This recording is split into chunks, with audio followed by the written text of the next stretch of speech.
একজন মহিলা তার স্বামীর সাথে পুরাতন ঘরে বসবাস করা অবস্থায় শপথ করলো যে নতুন ঘর নির্মাণের পরও সে পুরাতন ঘরে অবস্থান করবে। এক পর্যায়ে সে নতুন ঘরে গেল। এখন তার শপথের বিধান কি হবে? যদি কেউ তার স্বামীকে এভাবে বলে যে আমি আহ, নতুন ঘরে উঠবো না, আমি পুরান ঘরেই থাকবো, এটা যদি আল্লাহর নামে শপথ নিয়ে বলে যে আল্লাহর কসম আমি নতুন ঘরে উঠবো না, তাহলে সে যদি উঠে তাহলে শপথ ভঙ্গ করছে, আর শপথ ভঙ্গ করলে সে কাফারা দিবে। আর এই জাতীয় শপথ ভঙ্গ করা এটা দোষের কিছু না, বরং কোনো কোনো ক্ষেত্রে প্রশংসনীয়। যে স্বামী স্ত্রী রাগারাগি করে হয়তো বলেছে যে না, নতুন ঘরে আমি যাব না, তো রাগ ভঙ্গ করা এবং শপথ ভঙ্গ করা করে সেই ঘরে যাওয়াটা বরং প্রশংসনীয়, কারণ নিজেদের মধ্যকার যে বিবাদ সেটা দূর হয়ে গেল। কিন্তু শপথ যে করেছে সেটি যেহেতু রক্ষা হয়নি, সেজন্য তাকে কাফারা দিতে হবে। কাফারা কি?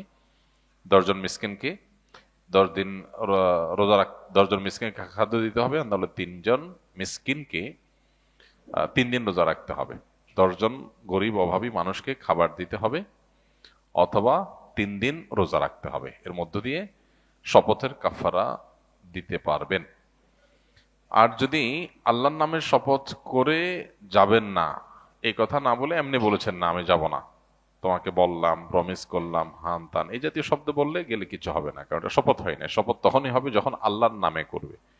আমি যাব না আল্লাহর কসম, এরকম বললে আল্লাহর শপথ আমি যাব না, তখন শপথ হবে। আর এমনি বললে আমি যাব না, তোমার কথা দিলাম আমি যাব না, এগুলো ভঙ্গ হলে বিশেষ কোনো কাফারা নেই। আর কোনো রাগ করে মানুষ যদি কোনো ভুল ভাল প্রতিজ্ঞা করে যে আমি এটা করব না, এটা বলবো না, তাহলে সেটা ভঙ্গ করা বরং প্রশংসনীয়। কারণ বেশিরভাগ ক্ষেত্রে অভিমান করে এমন সব শপথ করা হয়, এমন সব অঙ্গীকার করা হয় যে অঙ্গীকারগুলো আসলে ভালো জিনিস না। তোমার সাথে কথা বলবো না, তোমার সাথে আর যাব না, এগুলো রাগ করে মানুষ বলে, কিন্তু এই জিনিসটা ভালো না। রাগ ভঙ্গ করে মিলেমিশে যাওয়া ভালো, এজন্য এই জাতীয় প্রতিজ্ঞা ভঙ্গ করলে বরং আরো ভালো, প্রশংসনীয় বিষয়। কিন্তু আল্লাহর নামে শপথ করে যদি বলে যে আল্লাহর কসম, আল্লাহর কিরা ইত্যাদি, তাহলে সেক্ষেত্রে সেটা ভঙ্গ করলে কাফারাটা দিতে হবে, জাস্ট এইটুকু। কিন্তু কাজটা, ভঙ্গ করার কাজটা কোনো নিন্দনীয় বিষয় নয়।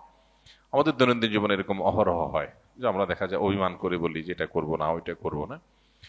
তো সেক্ষেত্রে এই মূলনীতি আমরা ফলো করব। আল্লাহর নামে শপথ করে যদি আমি না করার কথা বলি আর সেটা যদি পরে ভঙ্গ করি, অর্থাৎ করি, তাহলে সেক্ষেত্রে আমাকে কাফারা দিতে হবে। হয় 3টি রোজা, আর না হলে 10 জন মিসকিনকে খাদ্য দান, দুইটার কোনো একটা করতে হবে। কৃতদাস মুক্তির ব্যাপারটাও আছে।